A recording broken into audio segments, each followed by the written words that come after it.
Kejaksaan Negeri Pesawaran menahan Kepala Desa Aktif Baturaja, Kecamatan W5 atas dugaan penyalahgunaan dana bantuan bedah rumah dari pemerintah Provinsi Lampung.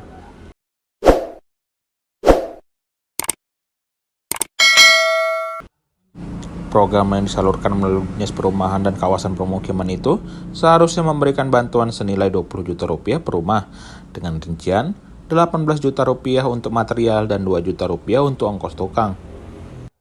Namun, saat pencairan tahap pertama bagi 63 rumah, tersangka yang berinisial A diduga meminta uang sebesar 150 juta rupiah kepada pemilik toko bangunan yang ditunjuk menyalurkan bahan. Hal serupa kembali terjadi pada pencairan tahap kedua di bulan November 2023, saat tersangka meminta tambahan dana 100 juta rupiah. Akibatnya, negara diperkirakan merugi hingga 250 juta rupiah.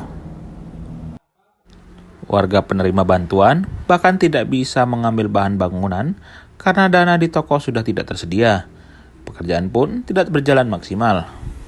Kini, tersangka resmi ditahan selama 20 hari ke depan di Rutan Waihui, Bandar Lampung. Ia dijerat dengan pasal-pasal dalam Undang-Undang Tindak Pidana Korupsi. Ya, Provinsi Lampung, tahun anggaran 2023 di Desa Baturaja, Kecamatan W5, Kabupaten Pesawaran.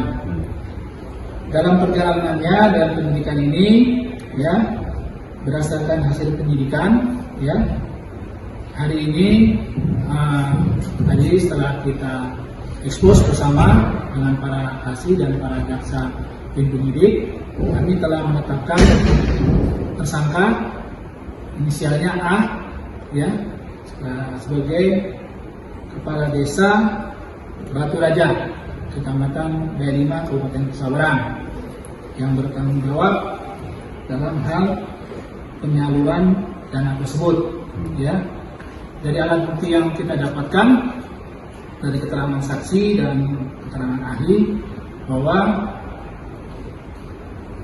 tersangka diduga melakukan pemotongan dana bantuan tersebut, ya. Estimasinya, potensinya kerugian negaranya sebesar 250 juta rupiah. Baru tersangka inisial aja. Ya, jadi kita nggak tahu dalam perkembangan penyidikannya seperti apa. Ya. Modus operandi melakukan pemotongan bantuan bedah rumah itu seperti apa itu, Bang? Jadi modusnya begini, ini kan bantuan BSMS ini dari Perkim Provinsi Lampung, itu kan harus didata oleh kepala desa, ya, ada formulernya. Jadi di sini kepala desa karena mungkin dia punya andil di situ, nah dia istilahnya ya melakukan pemotongan itu. Sebenarnya itu tidak boleh karena itu sudah melanggar juknis yang dibuat oleh Perkim dari Dinas Provinsi Lampung. Pemotongan itu berarti dilakukan setelah masyarakat itu menerima uang, ya?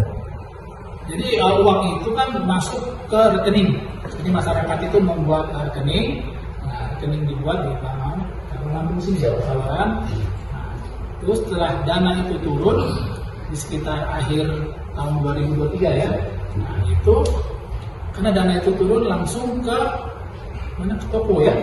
Ke toko kan itu 2 toko. Nah, toko untuk menggunakan bahan material itu satu rumah itu 18 juta. Untuk upah tukang 2 juta. Nah, ya kan digunakan 20 juta untuk 63 rumah. 63 rumah. Nah, dari itu pas turun dana pertama yaitu sekitar 27 November 2023. Nah, ini inisial si A ini, ya, minta kepada saudara Tukino dan M Soleh toko, ya, sebesar 150 juta. Kemudian turun lagi di November 2023, tersangka inisial A ini minta lagi 100 juta. Jadi jumlahnya 250 juta. Masyarakat ini pada saat dia meminta lagi ke toko material, bahwa saksi yang di toko ini mengatakan ini sudah nggak bisa lagi ngambil bahan material seperti itu. Akhirnya ya rumah itu tidak maksimal dikerjakan karena banyak bahan-bahan yang kurang. Seperti itu. Yaitu pasal 2 ayat 1, kemudian pasal 3, dan kemudian pasal 12 huruf E Undang-Undang Tindak Pidana Korupsi. Nah, saat ini yang bersangkutan guna untuk memperlancar proses penyidikan, ya, kita tahan selama 20 hari di rutan Buahri di Bandar Lampung untuk hari ini, ya. Karena apa pertimbangannya? Mungkin teman-teman sudah tahu, ya, pertimbangannya apa? Mungkin satu menghilangkan barang bukti, melarikan diri, atau mengulangi tindak pidana. Seperti itu.